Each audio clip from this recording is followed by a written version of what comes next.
Tara Jacobson, Paperly People. Okay, so today we're on step 2 of creating ideas. And this is so exciting because the first sheet, which is the idea sheet, is kind of just a list. You can put all your ideas on there. You don't have to worry about losing them. And then every once in a while, you're going to come upon something that feels bigger than that, that is something you're going to want to build out. And so that's where the big idea sheet comes in. What you're going to do is you're going to make it a concept. So I'll give you an example of one of my big ideas is to do a printable planner. Okay, so if you're doing a printable planner, there's going to be things that you have to do, right? So the concept is just that I'm going to start thinking about this idea. I have to figure out all the bits and pieces of it. And I think that that's where ideas fall apart, and that's awesome. What I tended to do before was I would get an idea, and almost every idea I would start acting on. Then I would have all these nibbles all over. But now what happens is I can have a big idea and then get the concept. I like to think at first who I'm marketing this to. So I have all kinds of little groups of people who I market to. I market to rebel entrepreneurs, people who are startups or really creative people, things like that. And then the other thing that you want to really think about right at this step is, do you have that audience already who would be wanting to purchase your product? That's super important, because if you say you have 3 big ideas you're working on, I really can only work on my normal stuff and a couple big ideas, but say you have 3 big ideas that you're working on concurrently, right? And the audiences don't match. Now all of a sudden you're trying to build all these social networks and blogs and this and that, where if you are rolling out your ideas either as products or even as a whole startup company or whatever, and they're very concurrent, at least for the same people, then you're going to have a little bit easier time. Now they don't have to be exact matches, so you could be making something for like work-at-home moms and then women who are actually in the workplace.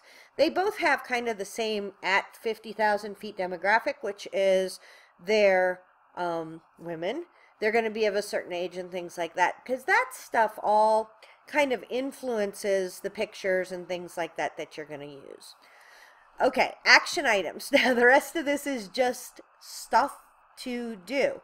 And what you want to do is, for each thing that you think of, you need to put it down here. So one of my things would be sourcing, because I have to find out how much it's going to cost me to make each of those pieces. So I would write sourcing, and then I would have the discs and the paper and the this and the that.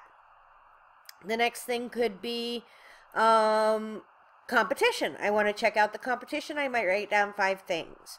Then the next thing could be, let's see if I'm doing that.